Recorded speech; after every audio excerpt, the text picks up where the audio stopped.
Good morning, Mr. Solomon.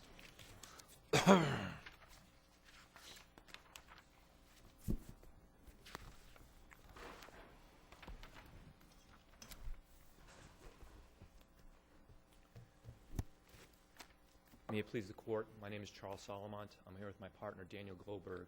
We represent the appellant, NPS LLC, which was the plaintiff at the Superior Court trial below.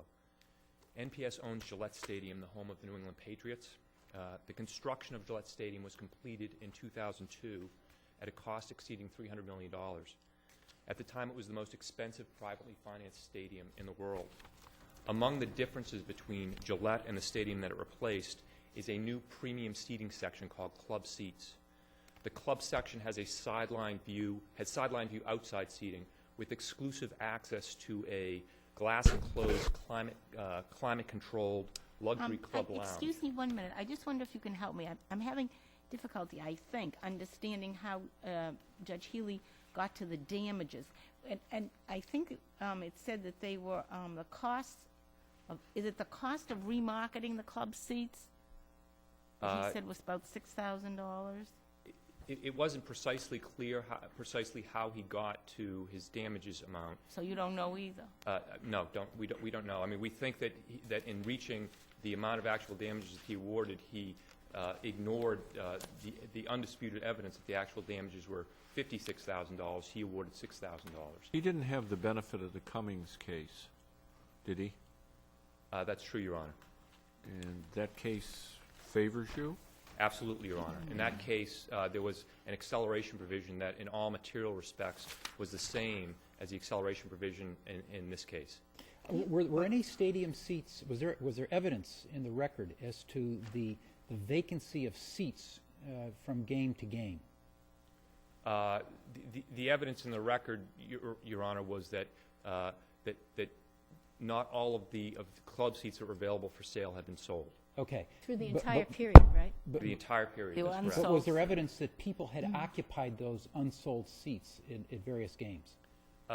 There was some general testimony that on occasion, not with respect to any particular seats, but that on occasion, with respect to seats that had not been unsold, the Patriots would make those available to folks with charities or for charitable purposes or VIPs or the like. I think there's something in Mr. Minihane's brief that there's no evidence that they were sold. They were used but not sold. There was some evidence that in some occasions some of the seats were used. But never offered to the public. That's correct. And notwithstanding NPS's ongoing efforts to sell them. I take it that the judge did not have the benefit of the Cummings case, but on the other hand, that case is supportive of your position, but not necessary, is it? Absolutely correct, Your Honor. I mean, the law beforehand would reach, or at least your argument is, would reach the same result as you urge on us now.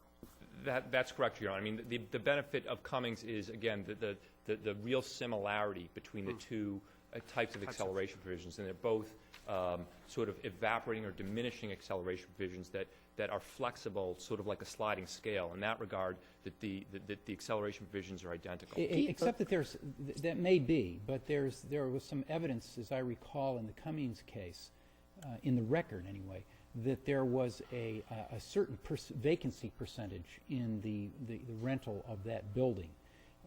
16 or 17% vacancy all the time, and they were always trying to fill it.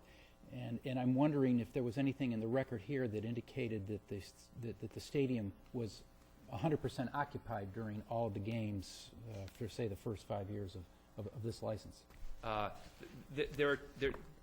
One needs to keep in mind that there are two categories of seats in the stadium, at least two categories. Well, that's what you're asking. But is there any reason why those seats could not have been sold or made available at a price on any given day for a game? Theoretically, no, Your Honor. In fact, that seemed to have been a point that the trial court made, was that the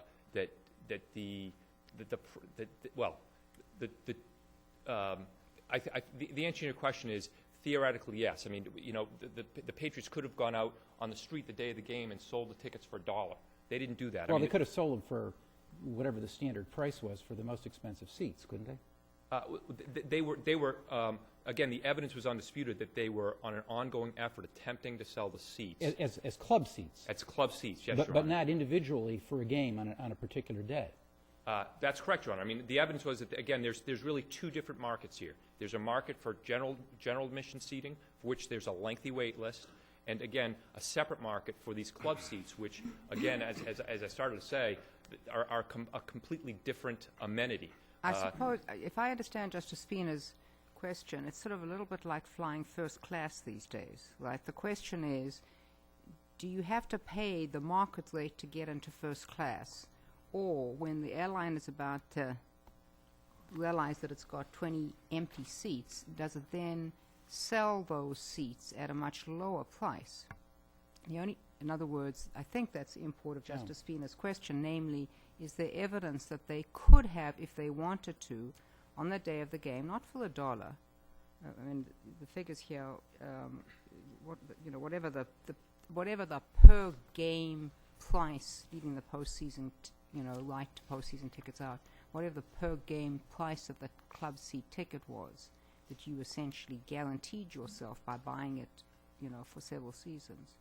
There was no evidence of trial on that issue. But I take it your point would be that this is really a sophisticated marketing scheme, and if you say that you have to undo your marketing scheme in order to mitigate, that's really not fair. I mean, isn't that what you'd say? That's exactly right, Your Honor. In Well, is fact, there any evidence that you would be harmed by so-called undoing the marketing scheme?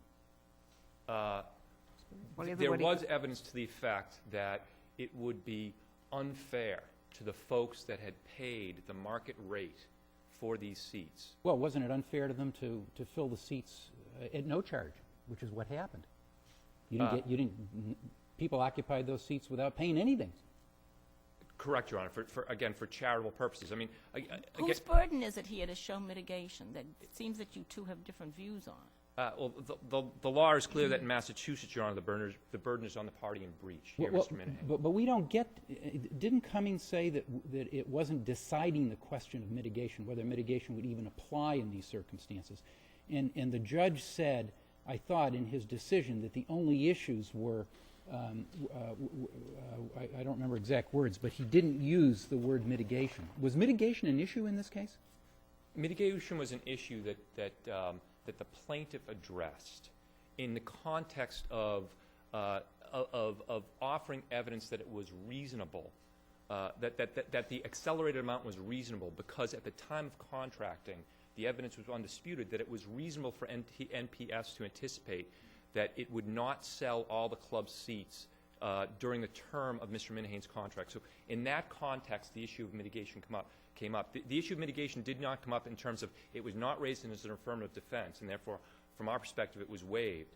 And also, it was not raised at any point by saying, Mr. Minihane arguing, NPS should not recover because it failed to mitigate its damages. Yeah, the judge said the only issues are the enforceability of the contract and actual damages. Correct. But didn't the judge also make a point that, or at least you argue, that when he noted that somewhere in this period of time the prices for the club seats had gone up, I mean, I guess I took that to mean somehow you were making mitigation harder. I think that was the only point that we saw in reading the trial court's decision. The only point, his only stated basis for limiting recovery below the undisputed evidence of actual damages. And again, we cited cases in our brief for the point that merely raising one's prices does not constitute evidence of mitigation. Nor would that make any sense, Your Honors. If raising prices were sufficient to prove a failure to mitigate, that would be an unreasonable restraint on ordinary commercial decisions. Prices change. While we're talking about mitigation, I take it then Mr. Minihane could not have sold these tickets on his own? Well, the license agreement at Section 20 does provide the licensee with the opportunity to assign the license, subject to NPS's consent based upon its confirming the financial wherewithal and credibility So of the substitute licensee. he could have mitigated his own loss. That's true, Your Honor. By finding somebody else to buy this package. That's exactly right. As long as that person was approved by NPS. That's correct. But could he have sold the ticket to an individual game? No, Your Honor. The license does not permit that. Does it prohibit scalping? it? That's scalping, right? The license prohibits it. One thing I'm concerned about is, assuming a breach in the first year, is it fair to accelerate the total amount for 10 years? Our position is absolutely, Your Honor. I mean, again, the analysis is, again, you don't take a second look here, right? That's clear from this course's Kelly versus Mark. So you look at the situation at the time of contracting, and you apply the two-prong analysis, the well-established two-prong analysis. So, for example, in the Cummings case, this court, decided an acceleration provision, albeit that contract was 5 years. But in the Cummings case, this court decided that liquidated damages provision was enforceable. By virtue of the rule against second look, one has to infer that this court would have reached the exact same result if the breach had occurred in the first year. Well, he was buying up the risk of the seed price going up in the next 10 years, which is a reasonable estimate when he bought the contract, when he entered the contract. So even without a second look, I mean, he's getting an advantage. In buying 10 years in year one, it's reasonable to assume the seed price is going to go up for the fall, at least at some points in the next 9 years. It's absolutely possible, yes, It may Your Honor. go up or down, and that goes to the first thing you have to establish, that damages are difficult to forecast at the time that the contract is entered into. Correct. And the second thing you have to establish is that the liquidated damages were not grossly disproportionate. That's and right. my question goes to this point. You mentioned, and it's clear, that the revenue stream from these club seats is used to secure the debt. Does that make a difference at all in our analysis of how the law should apply here? It's relevant to this point, Your Honor. Liquidated damages, the law of liquidated damages, the intent is to make certain that the liquidated sum is not a penalty. I think the evidence of the background regarding that issue shows that there was a legitimate commercial purpose for these provisions, and so that does go to prove that it was not a penalty. I take it that at the time this contract was entered into, everybody understood that a breach could occur within the first season. Absolutely right, Your Honor. I mean, that's one of the things that made it, again, similar to Cummings. The parties didn't know when a breach might occur. Was there any evidence, Mr. Solomon, that you could purchase these tickets, you could pay a higher price if you, I'm thinking of subscriptions, that you pay a higher price if you did it for a shorter period of time? In other words, it was $10,000 if you did it for 3 years, it was $7,500 if you did it for 10 years? There was evidence, Your Honor, that most of the licenses were sold on a 10-year basis. There was a certain portion of the licenses that were sold on a 5-year basis at a higher price. So that a buyer could have an option, so that you could say, okay, I don't know what I'm going to be doing 10 years from now, so but I want to lock in these seats, and so I'm prepared to go for 5 years, but I'll have to pay a slightly higher price. That's correct, Your Honor. What the defendant argues something about this being an adhesion contract. What difference would it make if it were an adhesion contract? He didn't have to enter this contract. That's right, Your Honor. I mean, again, the issue of whether or not it's an adhesion contract really goes to the defense of unconscionability. That defense was raised and thoroughly argued by the defendant below. The court explicitly rejected that. That ruling hasn't been challenged, and so I'd submit it's not before you. But in all events, again, the evidence is the record is replete with evidence that Mr. Minihane here was in fact a very sophisticated buyer. This is a luxury item, so the issue of adhesion, I would submit, is not germane. Could he have given a ticket to a particular game to a corporate client of his for free? Yes, Your Honor. A guest. Okay. Sure. Yes. Sure. Absolutely. Why yes. not? And this is a little like a rental market. I mean, it could go up or down. I mean, the Patriots have a lousy couple of seasons. People stop going to games. That's absolutely right, Your Honor. I mean, we all figure, well, boy, these are really worth something because they've been winning so consistently. But they could go down the tubes. And correct, Your Honor. so it's like a rental market turning sour for office rents. In fact, that the trial court, in the record, reflects that the trial court said if the licensee could default early on with only a slight cost to the licensee, Licensees could treat the 10-year contract as a 1-year contract, renewable each year at the discretion of the licensee. Yeah, but then his decision doesn't make any sense after he makes that quote. That's exactly right, Your Honor. I take it, at least while there were still seats, club seats that were available to be sold, there was no requirement that your client attempt to resell these particular seats, correct? No, in fact, the license agreement is very specific that the licensee doesn't have any right to any particular seat. No, I understand that, but in other words, if you've got 100 seats, you can sit anywhere. You've sold 40. You're trying desperately to sell 60 to another group of buyers. The fact that you may sell one after the 40th purchaser, in this case, Mr. Minihane, defaults, you don't offset that. You just keep selling until you've sold the whole lot. Correct. In fact, that wouldn't mitigate our damages in any event because we would have sold that anyway, irrespective of Mr. Minihane's performance. Thank you, Mr. Solomon. Thank you. Mr. O'Brien?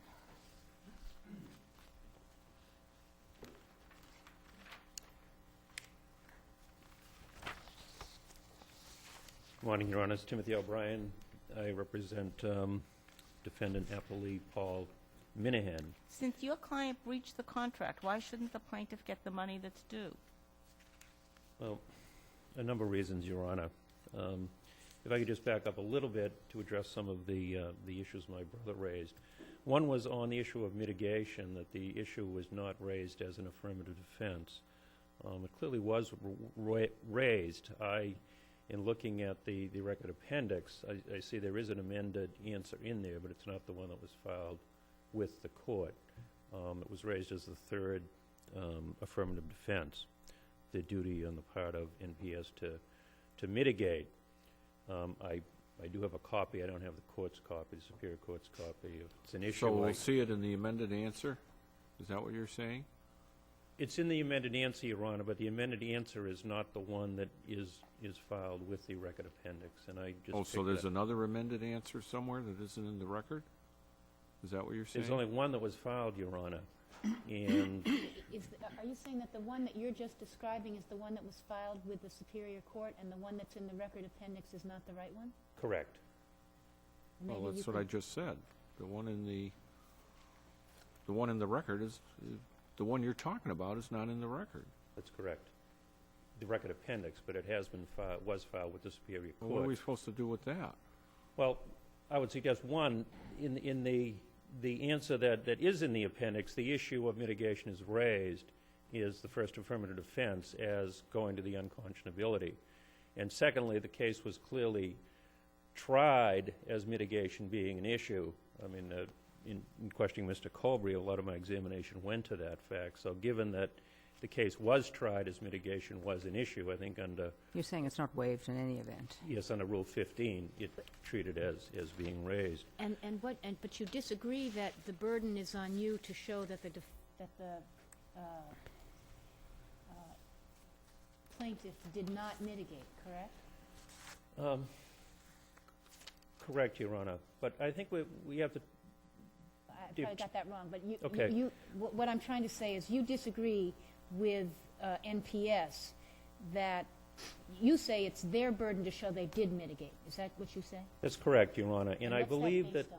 I believe that two situations here, and one we're not going to address because the liquidated damages provision was not upheld.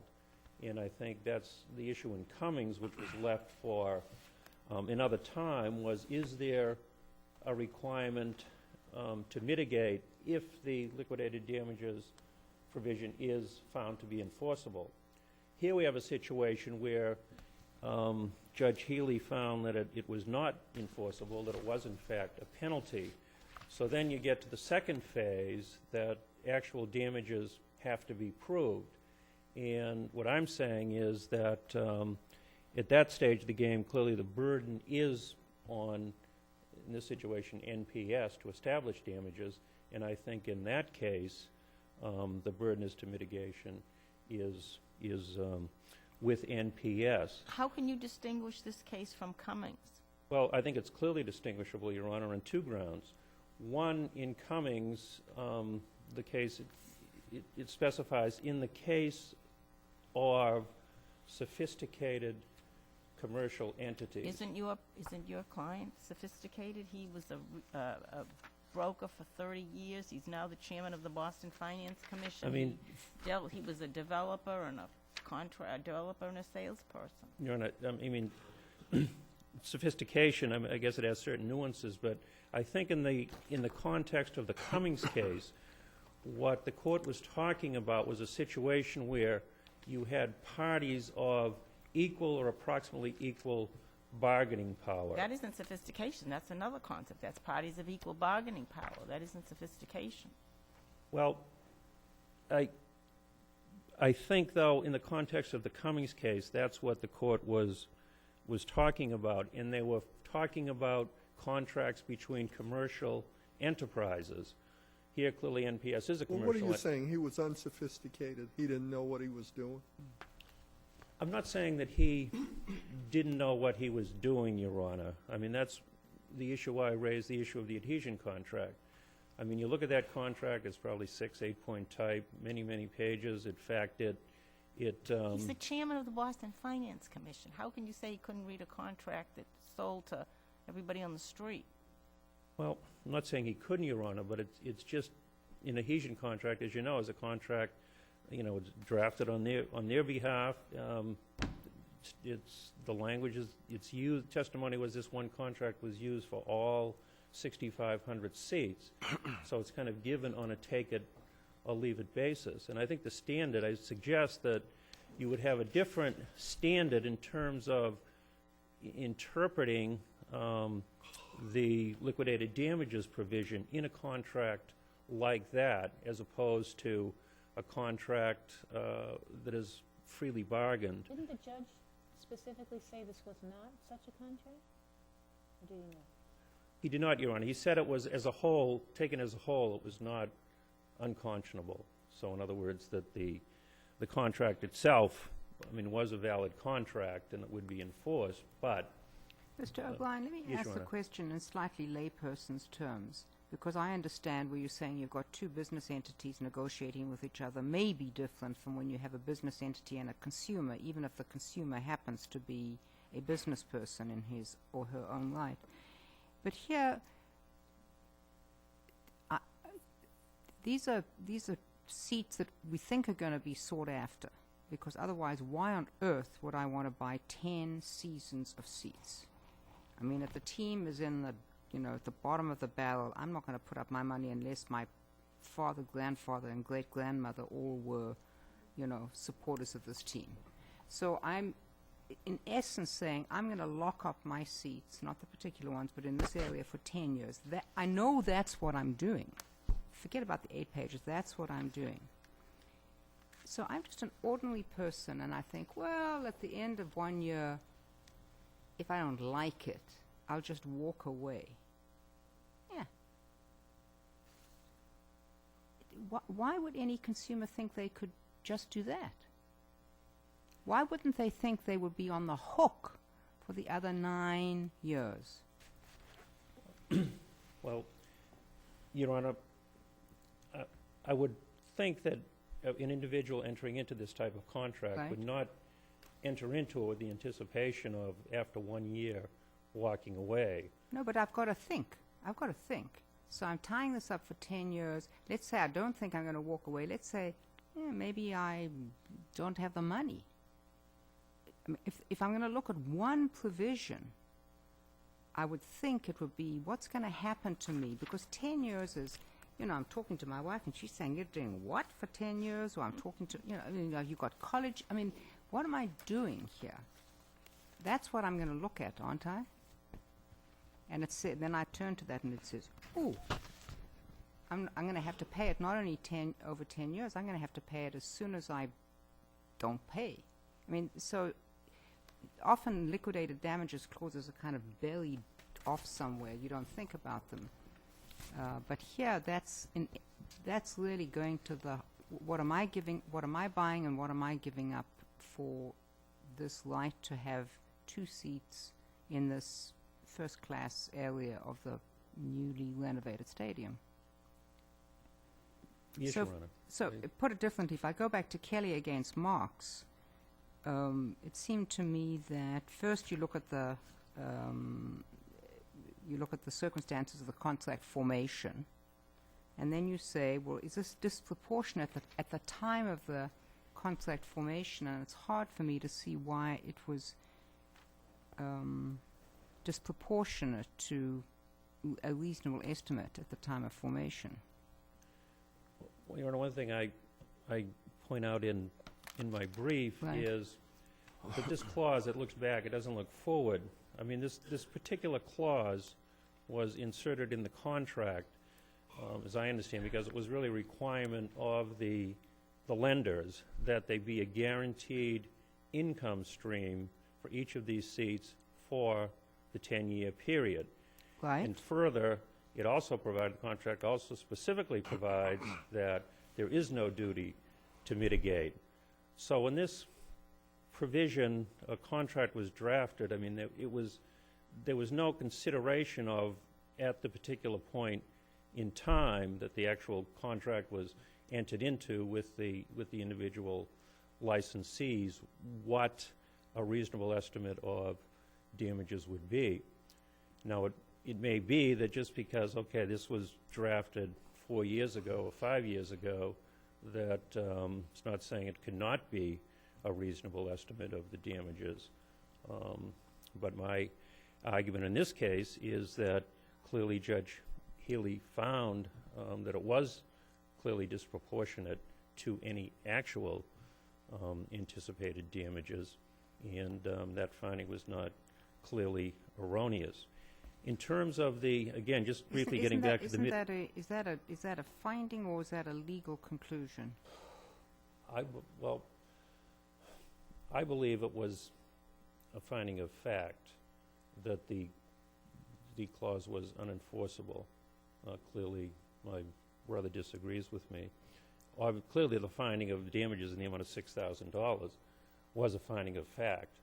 And essentially what that was, it was 1 year's worth of, the seats were $7,500 for 2 seats, and I believe there was $1,500 that had been paid as a security deposit or whatever that was applied against that.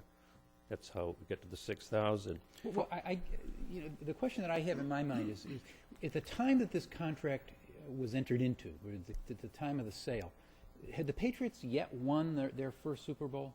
They had, Your Honor. Okay. So it seems to me that what should have been on the parties' minds at the time they executed this